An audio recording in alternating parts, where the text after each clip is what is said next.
네, 여러분 반갑습니다. 이동호입니다.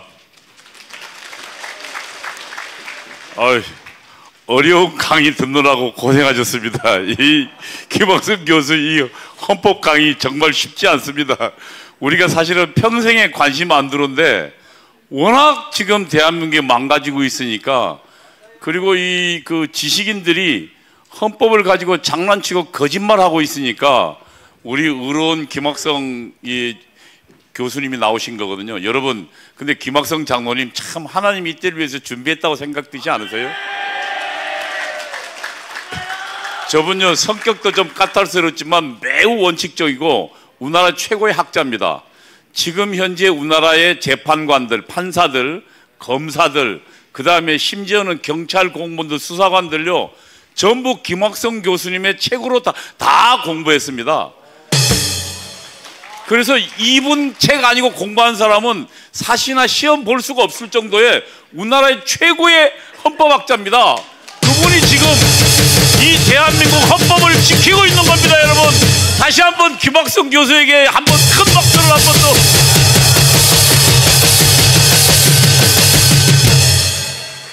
저분은 한 번도 일탈을 안 했지만 저는 사실 저분 옆에 설 자격이 없습니다. 왜냐하면 저는 대한민국을 배반했고 또 대한민국을 무너뜨려야 한다고 생각했기 때문에 저는 주사파 핵심 리더였거든요. 목사님이 맨날 저만 나오면 불러다 놓고 이 새끼 너 어디 나왔어?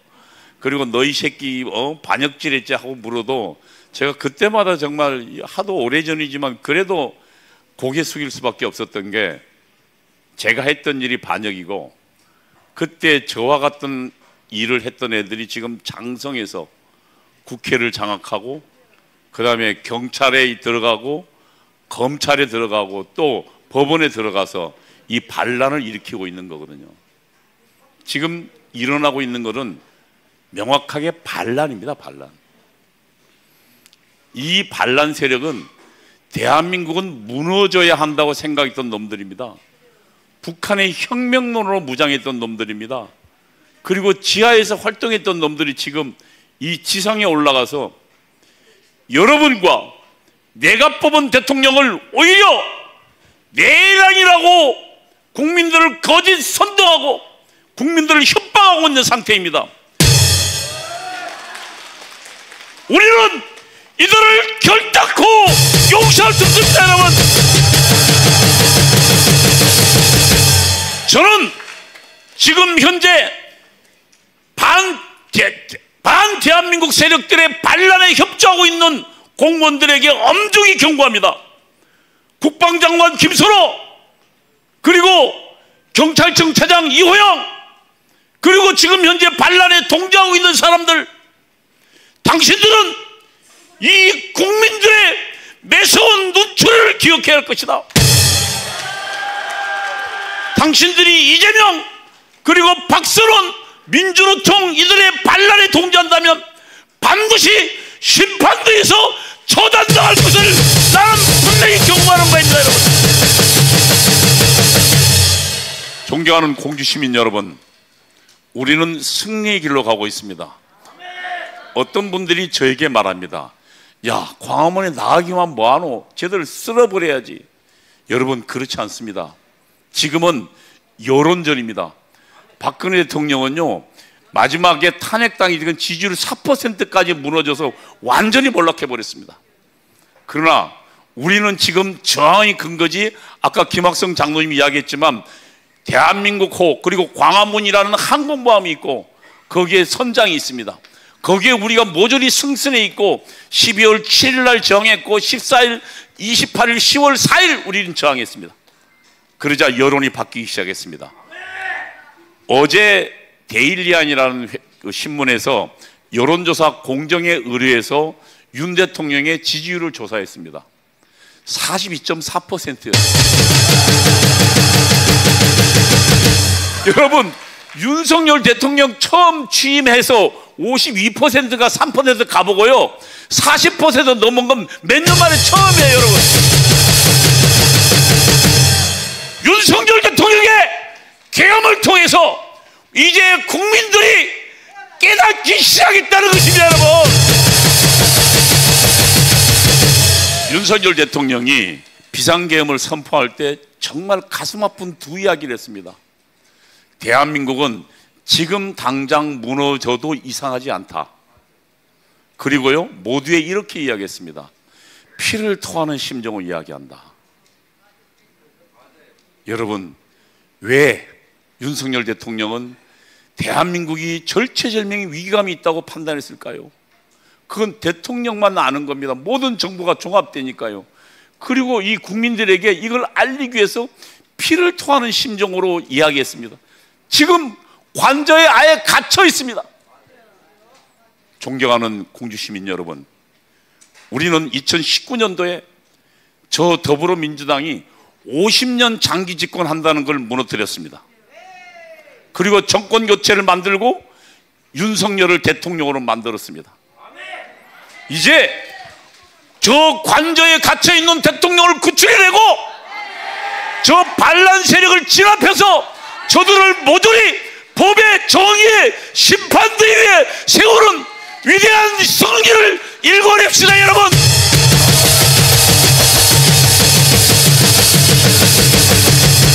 예, 이 상황을 좀 제가 PPT로, 제가 이 주사파 출신이고 매일 주사파를 그 북한의 지령을 들었기 때문에 이 내용이 왜 그런지는 가장 잘 압니다.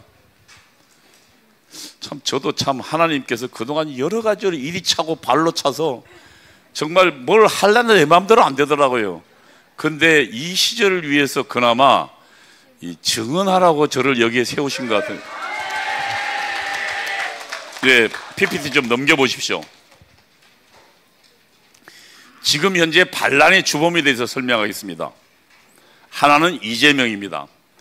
여러분, 지금 전국이요, 그냥 여당과 야당이 그냥 정권 투쟁하고 있는 걸 보이십니까? 그렇지 않습니다. 그 배후에는 북한이 있고 간첩이 있습니다. 이걸 모르면 현재 이 정세를 절대로 제대로 알 수 없습니다. 이재명 주변에 누가 있겠습니까? 민족민주혁명당 간첩, 그리고 경기 동부연합 내란을 혁축했었죠. 이석기가 있습니다. 그리고 현재 국회에서 반란을 주도하고 지휘하고 있는 놈이 있습니다. 박선원이랍니다. 국회의원입니다. 이 친구 뒤에는 1심이라는 간첩단 조직이 있습니다. 그리고 민노총에는 간첩단이 2개가 들어가 있어요. 하나는 이석기 수하가 들어가 있고 또 하나는 아예 북한이 직접 꽂은 석군호라는 간첩이 있습니다. 여러분, 이 3자가 모여서 지금 반란을 하고 있습니다. 제가 그 증거를 설명드리겠습니다. 넘겨보십시오. 저 김여정 참 저 꼴 보기 싫은데, 윤석열 대통령 탄핵을 윤석열 대통령이 들어서자마자 지시했습니다. 모든 반란의 배후에는 북한이 있습니다. 그 다음 넘겨보십시오. 지금 이재명은 시작하자마자 윤석열 대통령이 12월 3일자 계엄을 선포하고 그 다음에 1시쯤 해제했습니다. 그런데요, 대통령을 반란이라고, 내란이라고, 내란 수괴라고 지목하고 대통령을 직위 해제시키라고 이야기했습니다. 그리고 여러분 한번 생각해 보십시오. 나오자마자 전체 언론이 똑같은 말로 내란이라고 주장합니다. 아까 우리는 김학성 교수 어려운 설명 잘 들었습니다. 대통령이 뭐 할 짓 없다고 자기가 지금 최고의 실권자인데 내란, 반란을 일으킵니까? 오히려 지금 반란은 그동안 대통령이 피를 토하는 심정으로 간첩의 지휘령을 받고 있는 자들이 아예 대한민국 국정을 마비시켰잖아요. 그게 반란이지. 근데 지금 일사불란하게 진행되고 있습니다. 근데 저는 저 이재명 뒤에 배우가 있습니다. 넘겨보십시오. 여 지금 그 사진에 저걸 약간 좀 키워보실래요? 저 얼굴이 지금 본 여자가 있죠? 예, 저 여자요. 김미희입니다. 2010년도 6월달 사진이거든요. 2010년도 5월달에 성남시장 선거가 있었습니다. 당시에 성남시장에 이 지금 야당의 두 후보가 나와서 하나는 이재명이고요. 또 하나는 당시 통합민주당, 통합진보당 하기 전에 민주노동당의 김미희가 나왔습니다. 그리고 김미희 옆에 많이 보던 얼굴이 보이죠? 예? 이재명입니다. 저 머리 허연 저 녀석이. 근데 김미희가 민주노동당 후보로 나왔다가야 본인이 후보를 사퇴해버렸습니다. 그래서 이재명은 아주 손쉽게 뭐가 됐겠습니까? 성남시장이 됐습니다. 그리고 이 사진은 뭐냐면 성남시 인수위원회 출범 사진입니다. 이름은 시민이 행복한 성남 기획위원회인데 사실상 성남시 인수위원회입니다. 이 위원장이 누가요? 김미희가 있습니다. 여러분, 김미희가 누군지 아십니까? 김미희 통합진보당 국회의원이 됐는데 이석기의 수하입니다. 경기동부연합. 그리고요, 이 성남시에 경기동부연합 의장이었던 운동권이죠. 주사파 운동권 경기동부연합 의장이었던 한용진이라는 친구가 있습니다. 파란 걸 해놨죠, 한용진.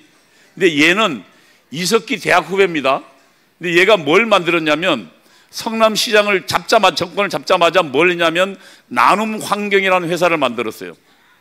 이재명은요, 설립한 지 3개월도 안 된 이 회사에 성남시의 전체 청소 영역을 다 줘버렸습니다. 아예 이권을 통째로 준 거예요. 그것뿐만 아닙니다. 성남시에서 만든 여러 가지 정부 기관들이 있습니다. 그 기관의 구석구석에 누가 들어갔을까요? 이석기 수하들이 들어갔습니다. 성남시를 완전히 장악했습니다. 그러면 여러분 한번 생각해 보십시오. 이 성남시장 이재명이 성남시장 할 때 뭐 사건이 터졌습니까? 대장동 사건이 터졌습니다. 아예 대장동을 개발해가지고 그거를 원래 성남시로 가야 되는데 성남시랑 민간업체에 나눠져 버리는데 저는 그 배후에 이석기가 있다고 생각합니다. 거기에요, 당시에 이 대장동 사건으로 민간업자가 빼나갔던 수익금이 약 1조 원에 달합니다. 여러분, 이 어마어마한 1조 원이라는 돈이 지금 흘러가고 있는데 성남시를 완전히 장악한 경기동부연합이 가만히 있었을까요?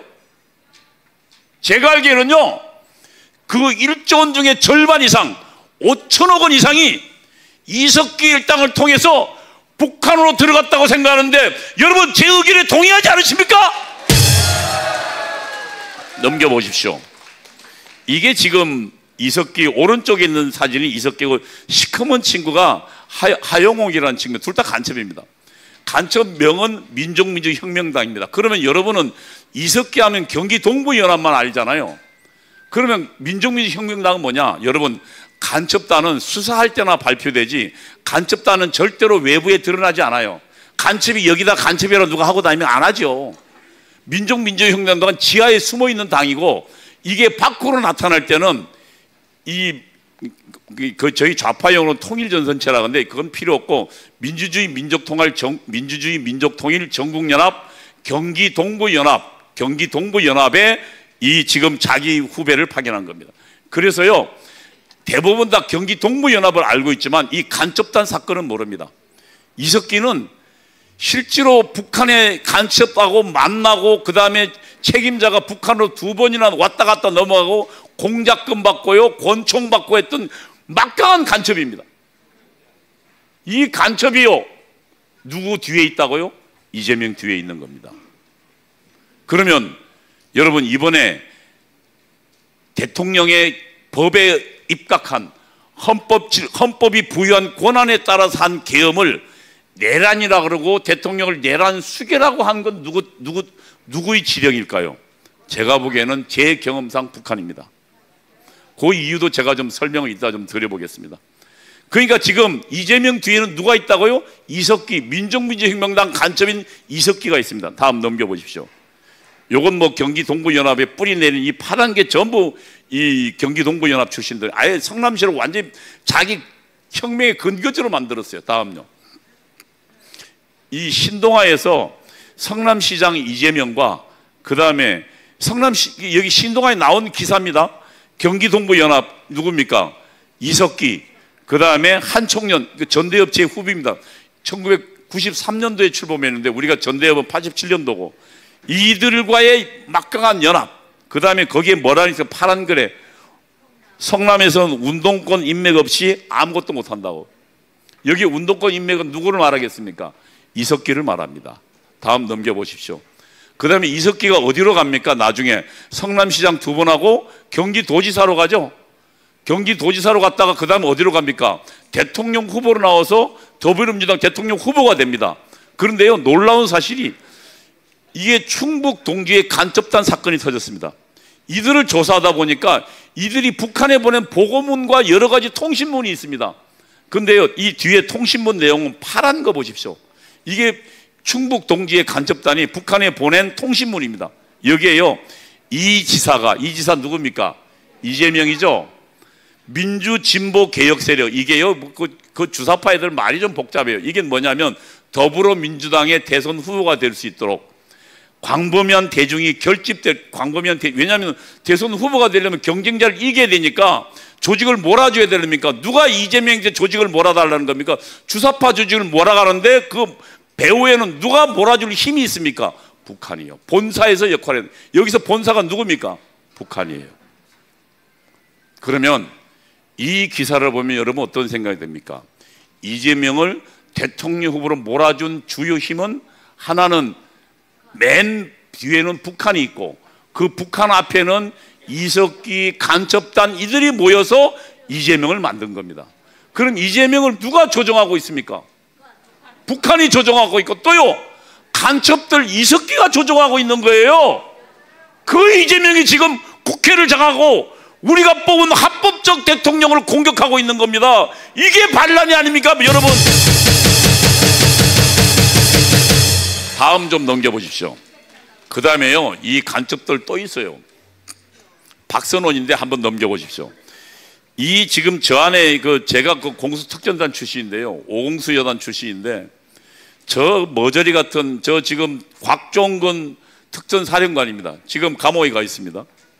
저 특전사령관이 자기 지금 특전사령관 사무실에 박선원을 불러다가 그것도 그냥 공식 인터뷰도 아니고 뭐 MBC나 KBS가 아니고 그냥 박선원의 개인 유튜브에 나와서 증언하고 있는 거 대부분 거짓말입니다. 뭐 실탄을 휴대했다는 등, 뭐 총을 끌어냈다는, 이거 전부 다 거짓말인데, 이 거짓말 증언을 하면서 여론을 완전히 바꾼 게 박선원입니다. 그럼 저 박선원이 누군지 여러분 궁금하지 않으세요? 한번 넘겨보세요. 박선원이가요, 이게 터지니까 14일 날 탄핵됐죠. 근데 12, 13일이 중요하다. 보수가 반격하지 않도록 사전에 보수를 아예 잡아당겨라. 누구한테 지시한 겁니까? 경찰의 국가수사본부, 그 다음에 지금 문제가 되고 있는 고위공직자수사처, 공수처, 그 다음에 국방부에는 군인들은 일반 검찰에서 조사 못합니다. 군인들은 국방부 조사본부에서 해야 되거든요. 국방부에다가 지시하는 겁니다. 뭐라고 지시하는 줄 아세요? 법원 눈치 보지 말고 아예 내란이니까 단정하는 겁니다. 그건 어떤 지금 판단도 없이 내란이니까 사전에 아예 그냥 눈치 볼 필요 없이 아예 그냥 미리 잡아들여라. 어떻게 됐습니까? 박선원 지시대로 했습니다. 근데 이 박선원이 정말로 위험한 자입니다. 넘겨보십시오. 이게 지금 1심의 간첩단 사건에 관련된 관련자들입니다. 이 사진들이요. 이게 민주노동당, 그러니까 나중에 민주노동당이 어디로 바뀝니까? 통합진보당으로 바뀝니다. 민주노동당 안에 활약하는 간첩단 사건을 발견했습니다. 2006년도입니다. 노무현 때입니다. 그런데 넘겨보십시오. 그런데 이때 국가정보원은 굉장히 중요한 사실을 발견합니다. 이 청와대의 핵심 간부로부터 북한의 1심의 간첩당을 통해서 북한에 넘어간 대한민국의 국가안보에 관한 중요한 정보가 약 80만 건. 이 트럭으로 치니까요, 이 A4 용지를 뽑으니까 큰 대형 트럭 2대 분량이 그 정보가 실시간으로 북한에 넘어갔다는 사실을 발견했습니다. 그러면 그게 누군지 확인해 보니까 당시 청와대 안보전략비서관이던 박선원이었습니다. 여러분, 박선원입니다. 지금 현재 반란을 주도하고 있는 박선원이 1심의 간첩단을 통해서 80만 건을 넘겼어요. 그래서 국가정보원장이 박선원 수사해야겠다고 대통령한테 보고했어요. 왜냐하면 대통령 참모는 대통령 허가 없이 수사 못하거든요. 그런데요, 자기가 잘렸어요. 그래서 박선원 수사도 못 해봤습니다. 그런데 이 박선원이 나중에 문재인 정부 때 승승장구합니다. 어디로 갑니까? 국가정보원에 들어갑니다. 그래서요, 기조실장을 합니다. 기획조정실장. 기조실장은 뭐냐면, 통상적으로요, 국가정보원 기조실장은 대통령의 측근 중에 측근이 들어갑니다. 왜냐하면 거기엔 기밀비가 있고 국가정보원의 모든 인사와 그 다음에 예산, 돈을 다 컨트롤합니다. 여러분, 일을 하려면 뭐가 필요합니까? 돈이 필요하죠. 그러면은 국가정보원은 정보기관이기 때문에 이 업무 차단의 원칙이 있습니다. 무슨 말이냐면 이 부서에 하는 일을 A 부서에서 하는 일을 B라는 부서가 서로 모르도록 합니다. 왜냐하면 정보가 새 나올까 봐. 그러면 정보를 누가만 알겠습니까? 국가정보원장만 압니다. 그리고 보고받는 대통령만 알아요. 그런데 국가정보원장 말고 또 알 수 있는 사람이 누굽니까? 기조실장입니다. 왜냐하면 일하려면 돈이 필요하니까. 그럼 돈 주는 데는 어떤 일을 한다고 이야기해야 될 거고, 그리고 일을 해서 이렇게 됐다고 보고해야 될 거 아닙니까? 그래서 핵심 중에 국가정보원의 모든 기밀을 알 수 있는 일을 기조실장이 누가 했다고요? 박선원이가요. 이 친구가 지난번에 원내대표연자를 물러치고요, 부평에서 국회의원 나와서 지금 국회의원이 돼서 지금 국가정보원을 다루는 국회 정보위원회 핵심 부서로 일하고 있어요. 넘겨보십시오. 이 친구는요, 그동안 어떤 일을 해왔냐면 아예 그냥 이 친구는 북한의 편에서 일하는 놈입니다. 그러니까 1심을 통해서 넘기고 말고도 그전 했던 일 한번 보십시오. 여기 보세요. 천안함 사건 터졌습니다. 그때요, 우리 황중성 장군이 당시에 합참작전사령관이었어요. 합참작전본부장. 그래서 전 세계 전문가를 모아서 천안함 사건에 대해서는 조사를 했습니다. 근데 정말로 천운인 게 북한이 쏜 어뢰가 탄피가 발견됐어요. 여러분 기억나죠? 1번이라고 한글로 쓴 거예요. 그래서 전 세계 심지어 러시아의 전문가까지도 와서 이건 북한의 소행이라고 결론 지었어요. 근데 이 박선원이 뭐라는 줄 아세요? 천안함이 신체 결함으로 폭파됐다는 거예요. 그래서 북한이 어떻게 했냐면은 이 박선원 말을 그대로 노동당 신문에다가 이 남한의 박선원이라는 자가 이 천안함이 신체 결함으로 폭파됐단다라고 이야기. 북한을 아예 대변했던 놈입니다. 그 다음요, 넘겨보세요. 북한 소행 아니라 했고요. 그 다음 넘겨보세요. 예. 또 하나. 아니야. 예. 저게 2007년도입니다. 노무현 때입니다. 자기가 어디 있을 때입니까? 박선원이가 안보전략 비서관 할 때요, 미국에서 미국 재무부가 김정은 비자금을 딱 몰래 홍콩에 있는 방코델타 아시아은행에 몰래 애치해 놓은 것을 딱 습기해서 잡았습니다. 그래서 아주 북한이 난리가 났습니다. 비밀 통치자금이니까 그 돈 가지고 뭐 예를 들면 호화품도 사고 김정이 좋아하는 꼬냑도 사고 해야 되는데 이걸 딱 막아놨어요. 그러자요, 당시에 청와대 우리 대한민국을 일해야 될 박선원이가 뭘 했냐면 이거 찾아준다고 미 재무부하고 협상에 나섰던 놈이 박선원입니다. 그리고요 2,500만 불 찾아가라고 한국은행하고 수출을 보낸 동안에서 북한에 보내려고 했어요.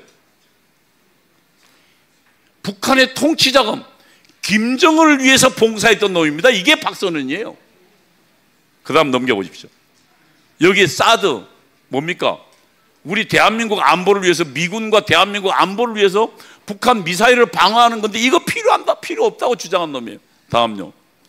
이게요 85년도 이 친구가 오래된 친구입니다. 저도 잘 아는 연세대 운동권 출신인데 미 문화원 점거 사건, 점거 농성 사건, 미 문화원 불시로 기습으로 들어가서요 불법적으로 점거하고 그 다음에 풀려나온 애들입니다. 여기 사진 저기 보면 함은견하고 있는데 이때 이걸 배후 주동해서 2년 몇 개월 감옥 갔다 온 친구입니다.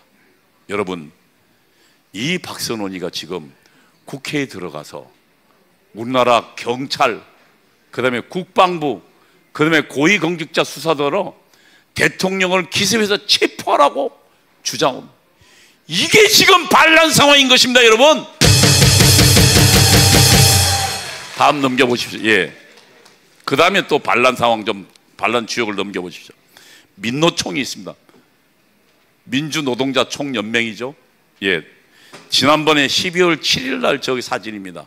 여의도에 12월 5일 날 얘들은 아예 민노총 주력 회사들을 아예 총파업을 시켰어요. 여러분, 근로자들 회사에 안 나가면 시간 많죠. 그래서 모을 수 있어요. 넘겨보십시오. 얘들은요 2022년 3월 24일이면 선거가 며칠 날 있었습니까? 3월 10일입니다. 대통령 선거가 있은 지 보름 만에요. 14일 만에, 2주 만에 뭐라겠냐면 윤 정부와 5년 내내 투쟁할 것, 당시 선언문 한번 보십시오. 예, 윤 정부 5년 동안 중단 없이 투쟁해. 그래서 어떻게 하겠다고요? 대통령 끌어내리겠다고요. 다음요. 민노총은 지금 장악한 게 두 그룹이 장악했습니다. 하나는 이재명 뒤에 있던 누가 있었다 그랬어요? 이석기가 있다 그랬죠. 이석기가 장악해. 한번 보십시오. 옆에 있는 게 양경수라는 친구입니다. 이 친구가요, 이석기의 대학 직계 후배입니다. 이석기가 어디 용인에 있는 외국어 대학 나왔는데 이 친구도 용인에 있는 외국어 대학 나왔습니다. 그리고요, 주사파 운동권 이석기에서 교육받고 훈련받은 자입니다. 그리고 경기 동부연합, 이석기가 장악한 경기 동부연합 출신입니다. 그 다음에요, 민주노동당 내에 주사파 조직이 있어요. 민주노동자 전국회의라고요. 그 출범 선언문 보면 골 때립니다. 북한에요, 혁명론 그대로 이야기하는 건데요. 그건 제가 기니까 설명할 거 없고, 여러분, 이 양경수를 통해서 이석기는요, 결국 민노총을 완전히 장악해 버렸습니다. 여러분, 이 돈과 조직력이 어디서 나왔을까요? 저는 제가 보기에는 성남시에서 삥 뜯은 돈, 우리 성남시가 가져야 될 이익금 1조 원을 여기다 푼 거예요. 그래서 지금 민노총을 완전히 장악한 거예요. 하나는 양경수 있다 그랬죠. 그 다음 또 하나요. 넘겨보십시오. 예. 여기에 맨 마지막에요, 2001년도에 만들어졌는데 여기에 얘들 그 선언문의 결론이 이렇게 납니다. 민족해방 민주주의 혁명을 이룩하자요. 이 공산당 조직이에요. 다음 넘겨보십시오. 그 다음에요, 또 간첩단이 있습니다. 민노총 넘겨보십시오. 이 사진이 민주노총 간첩단 조직도인데요, 안에 석건호가 핵심입니다.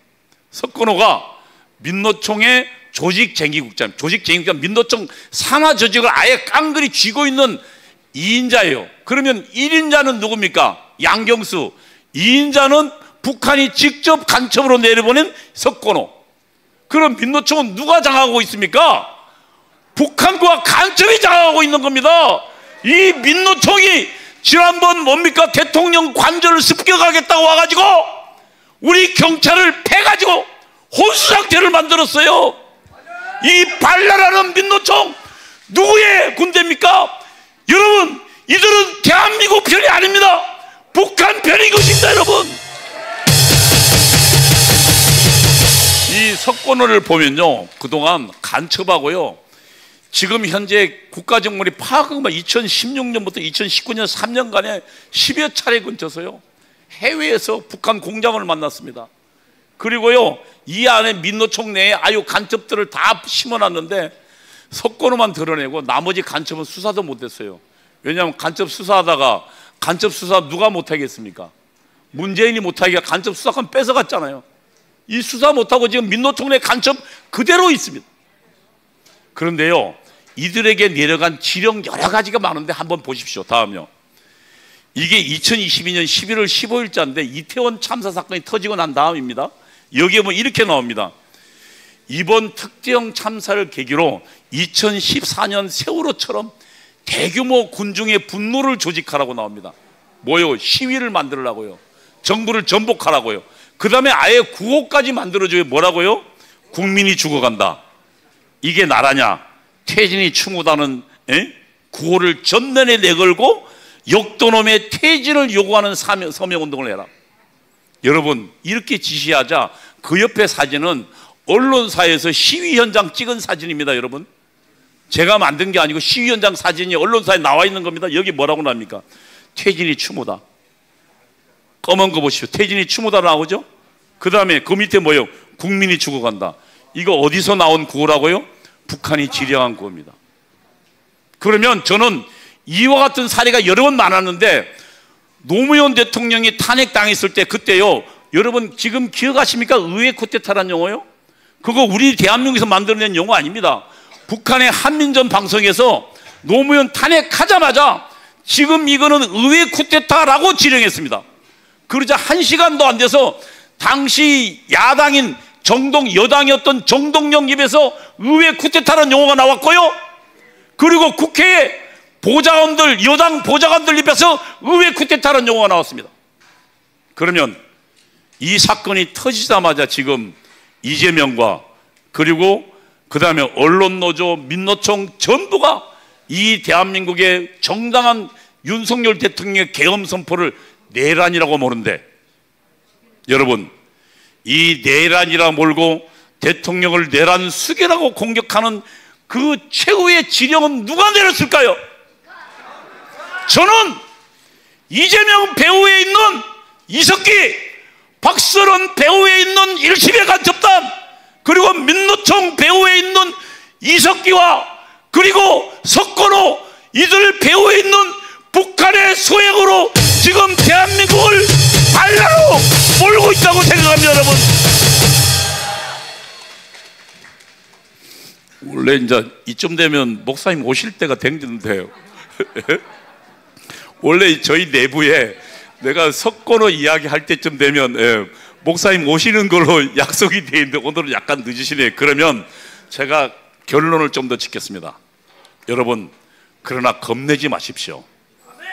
2019년도에 저들이 30년, 50년 집권한다고 그랬습니다. 이해찬이가 그랬습니다. 근데 우리는 2019년도에 만약에 여러분 이재명 말고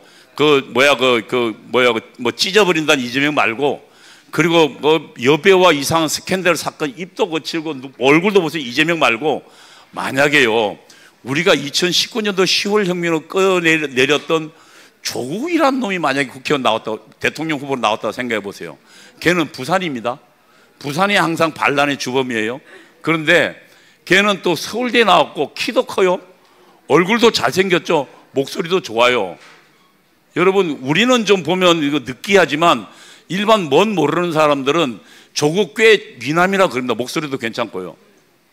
여러분, 우리가 이재명 상대로 24만 표로 겨우 이겼는데 만약에 조국이 나왔더라면 어땠을까요? 100만 표 이상 쳤을 겁니다. 여러분, 그래서 2019년도 10월 혁명이 왜 중요했냐면 저들의 가장 강력한 대통령 후보를 끊어내리고 할 수 없이 이재명이 나오게 한 겁니다. 그래서요, 우리는 어떻게 했습니까? 윤석열을 대통령으로 만들어낸 결정적 최후의 승리를 일궈냈던 것입니다. 그게 2019년도 혁명입니다. 그러면 지금은 뭡니까? 아시지만 정광훈 목사님이 지속적으로 주장했습니다. 대통령이 힘없다고. 이번에 보니까 어때요? 정말 대통령이 힘없죠. 아예 반란스럽게 곳곳에서 반란이 일으키니까 대통령이 지금 관저에 꼼짝없이 잡혀 계십니다. 그런데 여러분, 우리가 12월 7일 날 모이고 14일 날 모이고 21일 날 28일 날 정말 사상 최대 규모가 모이니까 어떻습니까? 여론이 바뀝니다. 박근혜 때는요, 대통령 지지율이 4%까지 떨어졌어요. 근데 사실은 12월 7일인가에 그때 대통령 지지율이 11%까지 떨어졌었어요. 그러나 우리가 모이니까 어떻게 됐습니까? 여론이 반등되기 시작했습니다. 그리고요, 저 기회주의자들을 눈치 보던 국힘당 의원이 드디어 한남동 관저 앞으로 나왔습니다. 대통령 지키겠다고. 이 엄청난 변화를 만든 게 바로 여기 계신 여러분들이고 광화문 애국운동 세력들이고 정광훈 목사님 것입니다. 여러분,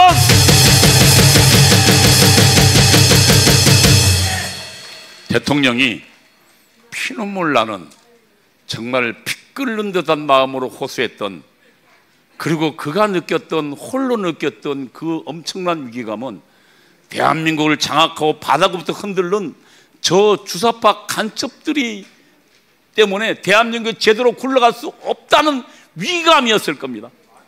여러분, 그 대통령에게 우리가 힘을 주십시다. 관저에서 홀로 외롭게 저항하고 있는 그 대통령에게 우리가 힘과 용기를 몰아주십시다. 여러분, 그리하여 우리는 기필코 이 승리를, 그리하여 주사파를 완전히 몰아내는 완전 승리까지 가야 되겠습니다. 여러분, 오기 전에 노래나 한 곡 부르죠. 여러분, 자, 충정가 한번 부르겠습니다.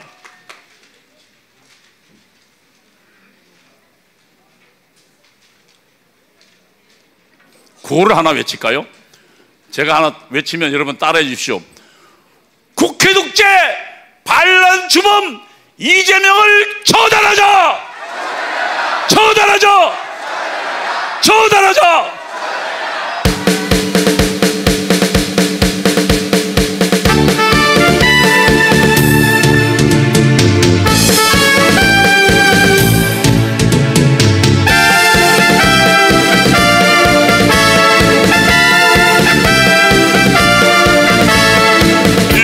인생의 목숨은 소로하고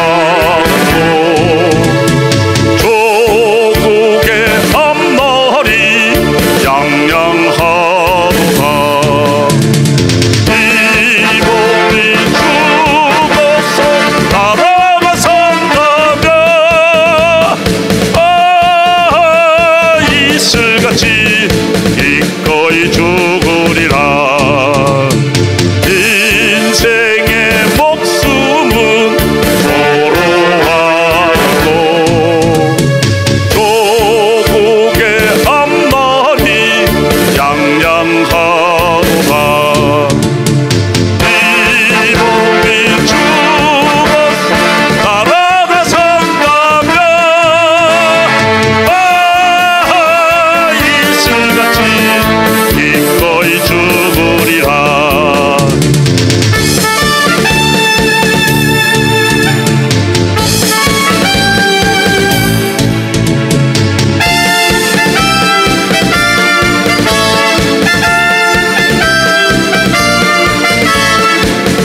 인생의 목숨은 소로하고 조국의 앞날은 양양하도다. 이 몸이 죽어서 나라가 산다면 이슬같이 기꺼이 죽으리라. 이슬같이 기꺼이 죽으리라. 큰 박수로 환영해 주시기 바랍니다. 감사합니다.